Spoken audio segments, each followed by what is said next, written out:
welcome to this week's Facebook Live. If you're catching this on replay over on YouTube, thank you very much as always for watching. I'm going to talk about supporting somebody with anxiety. Now there can be a lot of different types of this anxiety, so I'm not going to go into those. I've done a lot of videos, I'll come to that in a second on those. So we have to remember it's not just the person who has anxiety in this case, but any mental health illness that's affected, any disability that's affected by their illness, it always affects a lot more people, friends, family, could be a work colleague, if you're trying to support them, because it's never happening in isolation. And living with or dealing with a person who has anxiety can actually cause you, the carer, or your friend or your work colleague, it can cause you additional stress. So it's important you understand the person's condition. That's very important, what it is, the symptoms. It's also important that you encourage that person to seek professional treatment, medical or therapy, and both if necessary. And the earlier that they do start treatment, the better it is for them. So how can you actually help a loved one? I'm going to be talking about loved ones here. If you're a carer, with anxiety, that's what I'm going to be primarily talking about today. But a lot of what I'll give you is relevant for anybody that's supporting anybody with with a mental health illness or a disability. So the first thing I'd say to you is you have to get support yourself. I know people say, well, they're the ones that need support, but I strongly recommend that you get therapy yourself. Whether your loved one gets therapy or not, it doesn't matter. You need that support, and there's multiple reasons for that. One, you're going to learn some new skills that can help you support yourself, and you will need to support yourself and the person. Okay? Family therapy may already have been suggested by, if your loved one is in therapy, a family therapy might have been suggested already, but you still need individual therapy. This is for you and only for you, because this can be an emotional roller coaster at times when you're doing this. You can lose a lot of trust and a lot of confidence in yourself. Okay, and it can also be very isolating even for the person that isn't that's supporting somebody else. And it also helps you, therapy can also help you build healthier boundaries and, regain that trust and confidence that you might have lost in yourself. And this is important. Why, we always think, oh, why do I need therapy? But these are reasons why we do need therapy. And the second thing I'd say here is make sure to educate yourself. Get to know that person's type of anxiety, their signs and symptoms that they would have. Because anxiety can be very isolating for that person. As I said, it can be isolating for you as a support person, but it can be isolating for them. But understanding that person's condition helps you to support them, to be more supportive and to be more sympathetic. It gives you a better and broader understanding of them. So it is, you can have an anxiety disorder, and there are many types. So it's important you get down to exactly what type they've been diagnosed with and to understand that condition. And as I said, I've spoken a lot before about a variety of different conditions. And these are all linked in the blog, which I'm going to pop a link to that blog in the description below, and you can go check out then those additional videos. So phobias, generalized anxiety disorder, panic disorder, social anxiety disorder, obsessive compulsive disorder, post-traumatic stress disorder in all its forms, and separation anxiety are the ones I've done videos on. So if you do want to go and check those out, it is important that you do understand whatever the condition is that person has, whether it be mental health or a disability. Next point I'd say to you is manage your stress levels. You will get stressed. So you have to actively reduce your own stress levels on a day-to-day basis. So that includes getting enough sleep, keeping up with any exercise, eating healthy, taking time out for you to relax every day. Decompression time, you have to think about it like that. It also means you might need to talk to your GP, your doctor, to get support for your physical and mental health as well. So do go and reach out to them. This is something that as carers we do tend to ignore. We ignore our own health. So it's important that you don't do that. Particularly if, because you're stressed, it will help if you can reach out. And you may need time off from your loved one, and that's okay. Yes, you will feel guilty, but please don't. Please try not to feel guilty. This break, you need it in order to cope, in order to manage your stress, but also to be able to cope with what you're dealing with.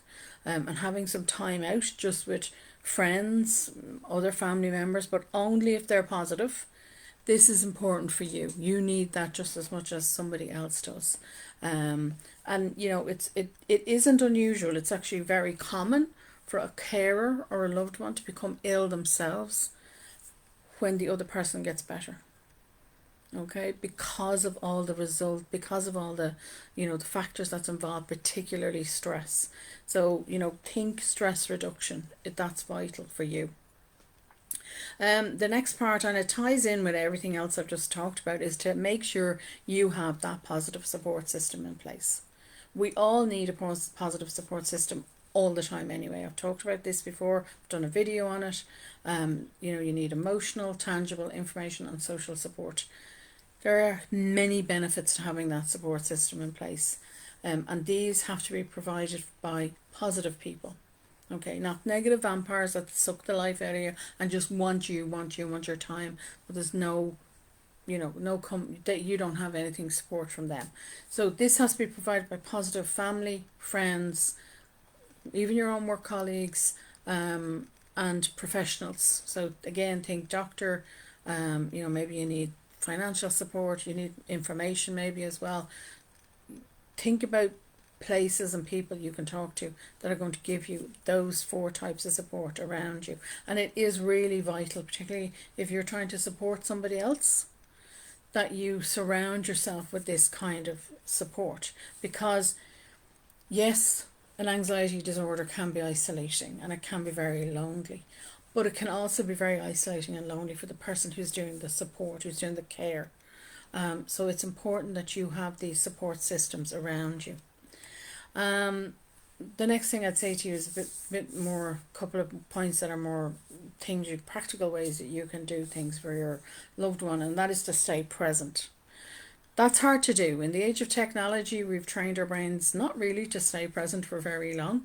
I see so many people, on the phone, on the tablet, but they're not, and they're supposed to be having a cup of coffee with somebody, but they're not actually present. So, try and stay present. Knowing what to say and do can be very hard for us in most situations. So just stay present. You don't have to say a lot. You just have to stay present. This can be a huge, valuable support for somebody. It's important that that person, your loved one, can feel that you are just present for them. You're just there for them. That helps reduce their isolation. It helps to, for them to feel they're not alone, they're not forgotten about, and that's important. The next point would be to allow them to talk. So you're just sitting there being present and allowing them to talk. Again, it's not a skill we're used to doing. We're always, think, I have to fix this. I have to jump in and fix this. So it is tempting to offer suggestions, but it's far better if you can just allow the person to talk, to speak, and to express their emotions. Just express without judgment and interference. And that's really hard to do if you're not used to doing it. Just stay silent, allow the silence. And that's really hard when we're doing that. It can be really hard when we're not used to doing that.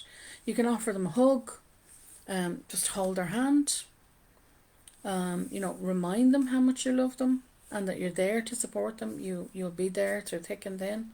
You can also remind them how much they've overcome. But first, initially, in order to gain a better insight into what they're experiencing, the best way is to listen, because then you're going to get a better understanding of them, you're going to understand their condition a bit better, and then you're going to be able to aid them in a proactive manner. If you're trying to interfere and offer suggestions and try and fix things, you're not listening to what the other person is saying. You're not listening to them, and you're not being proactive. You're just being reactive, and that's never healthy.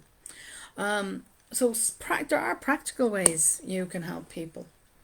Again, you're part of this person's positive support system, and it's positive.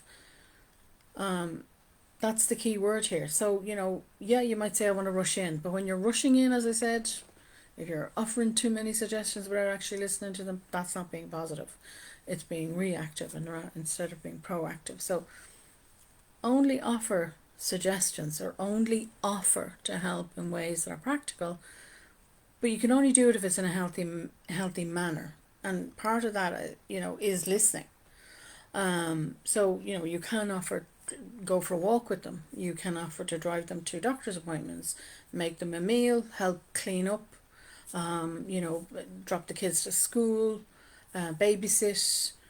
There are many ways, but the key here is to ask them. Ask them how you can help them.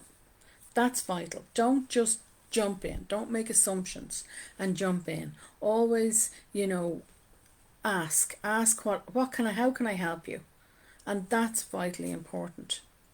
And then follow through. If you've agreed on something, then follow through.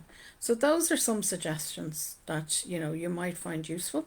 As always, if anybody has any questions, I'm happy to answer them. So pop them in the description, and I'll come back to you. I'll try and come back to you as quickly as possible. And I leave it there, and thank you all again for watching and watching in replay as well. And I will talk to you all again next week. So stay safe and have a good weekend.